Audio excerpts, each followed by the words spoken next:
Hey everyone, welcome to the MatMadik PCA channel. That stands for Pop Culture Analyst. I just had to jump on this video. That was by my man, excuse me, Chris. I forget his last name, of the channel called America Uncovered. He also has a channel called China Uncensored. I love watching that channel. That being said, I do feel sometimes in his.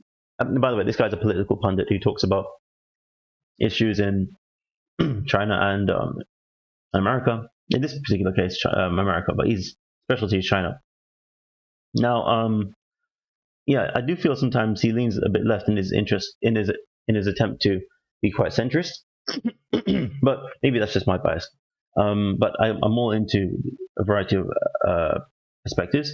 This guy talking about Ireland, it hits it closer home because I'm from the UK and I'm from a background of. I come from schools where people get stabbed quite a bit. In fact, I remember going to school, I think, week after week succession. Kid got stabbed. One kid got killed. One of my friends, it's so awful. I didn't get to see him in hospital. He got stabbed witnessing a robbery. I wish I could meet him, man. It's been a while. God bless him. Thank God he survived. And this bastard non-snitching culture is really frustrating. Anyway, I don't want to go down that route. Sorry, people. But yeah, this stuff's been going on for a while, and it's really good to see patriots standing up to throw this back in the face of people who would insist that we just lump it. So let's check out what Chris Chappell, that's his name, Chris Chappell of this channel has to say about the matter. Sorry, everybody, you may not like this, but I'm going to double speed my videos. I like doing that. He talks a bit slow for me, and quite frankly, that's not my cup of tea. If it's too fast, let me know. All right, here we go. 3, 2, 1. Dublin is in flames after a shocking stabbing led to riots on the streets. Irish officials and news media are blaming it all on the far right and anti-immigrant rhetoric. Their solution? Techno-authoritarianism. Welcome to American Government. I'm Chris Chappell. Did you try to do an Irish accent there? Let me just catch that. Anti-immigrant rhetoric. Their solution? Techno-authoritarianism. Rhetoric. Let me see if he Their solution? Techno-authoritarianism. No, I just saw he was doing that, but it was just. Welcome to American Government. I'm Chris Chappell. The U.S. gets heated over debates on topics like immigration, but it certainly isn't the only one. Turns out Ireland does as well. A horrific stabbing took place outside a school in Dublin at Parnell Square East last week, and as a result, protests turned into riots. People burned public transportation, looted stores, some vandalized. Now, here's the one. What? What's all that about? That's terrorism. You can't be throwing no explosives in a police car. But anyway, the Ireland and the history of the IRA and all that stuff.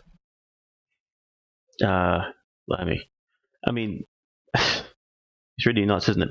Especially Dublin. Dublin is notorious for being. It's for being crime-ridden. It's a bit like South London. But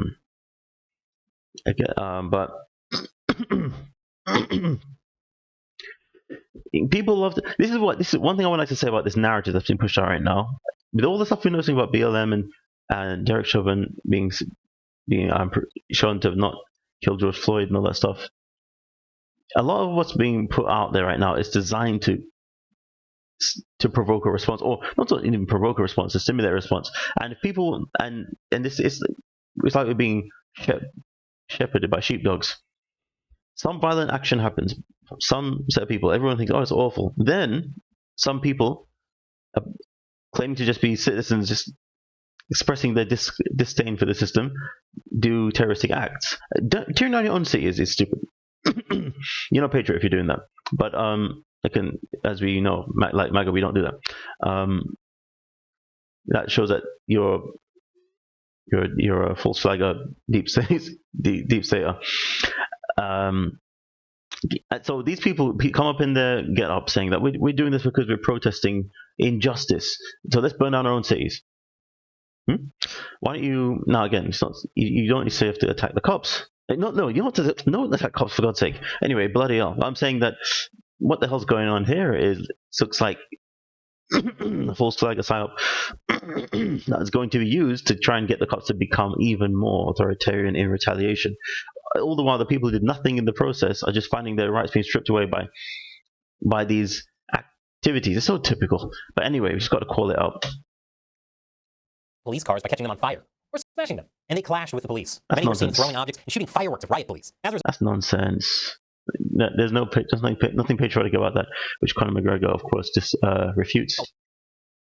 Dublin saw the most As in, he doesn't support it. Police ever deployed in Irish state history. Kind of looks like Seattle's 2020 Summer of Love. According to reports, a man in his 40s or 50s used a large knife to attack students outside of school. Police say that 3 children, two aged 5 and one 6, along with a woman in her 30s, were injured. The alleged perpetrator was stopped by a Brazilian fast food driver who used his helmet to smash the man in the head. Bystanders who followed, kicking and hitting. No, smash him on the head. You'll never hear about this part of the story. If that man wasn't there, how far would you have gone with that blade? Jeez Louise. And down before police arrived. Now, police did not comment on the nationality of the detained man, but word is he's a naturalized Irish citizen of Algerian descent. According to the New York Times, unconfirmed reports that he was an Algerian migrant quickly began circulating in anti-immigration and far-right groups. The attack comes at a time when Ireland is... So what if it did?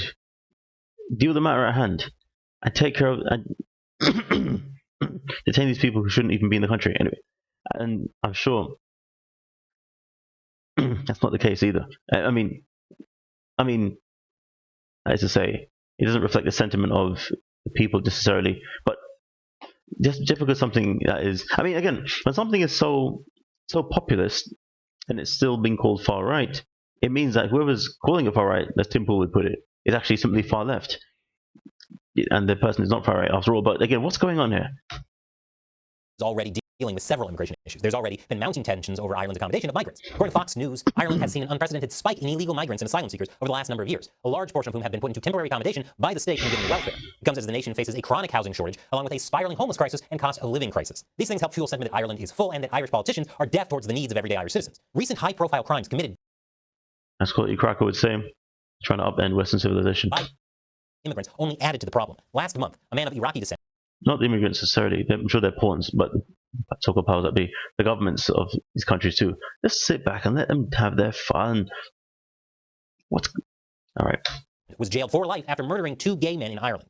And earlier this month, a Slovak man was found guilty of murdering an Irish teacher. It's so interesting to see how selective media outlets are about the ethnic backgrounds of criminals. It could explain why people in the Dublin riots threatened journalists and claimed the media wasn't telling the truth about immigration. Many, like former UFC fighter Conor McGregor... Okay, so this is his both sides kind of take on things. ...are very frustrated with what they see as an unchecked influx of immigrants. McGregor blames the Irish government for allowing foreign murderers in and said he felt ashamed to be Irish because of it. All this frustration could explain why the Dublin riots got as bad as they did. Fortunately for Irish citizens, the riot presented the perfect opportunity for politicians and the mainstream media to bash what they call the far right and push for authoritarian solutions.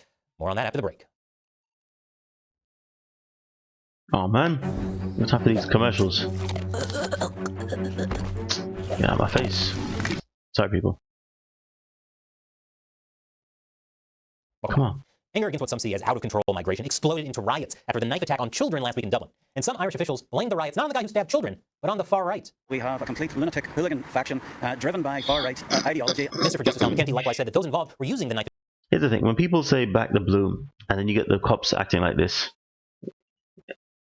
I think the term paddy wagon is it the term from Ireland? It's used in America, and paddies, that's the term for cops that represent the Irish ethnographic group of cops in America. I'm not sure, but I was going to say paddies right there, but I didn't know if that was PC.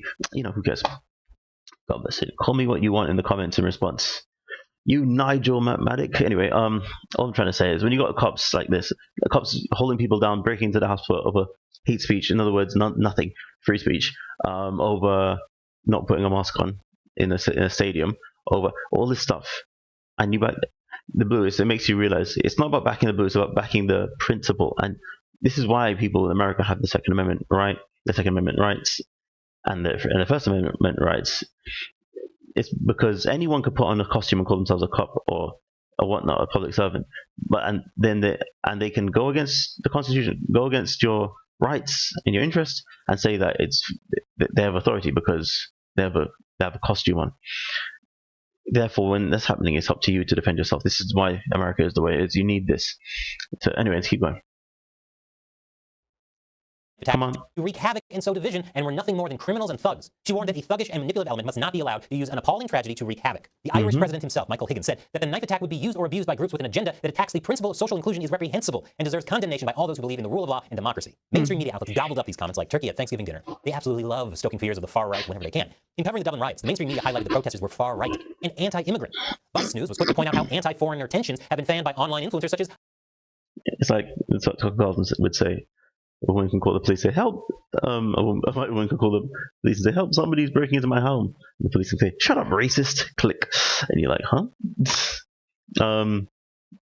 This idea of just throwing a label at somebody to shut them up is coming to an end.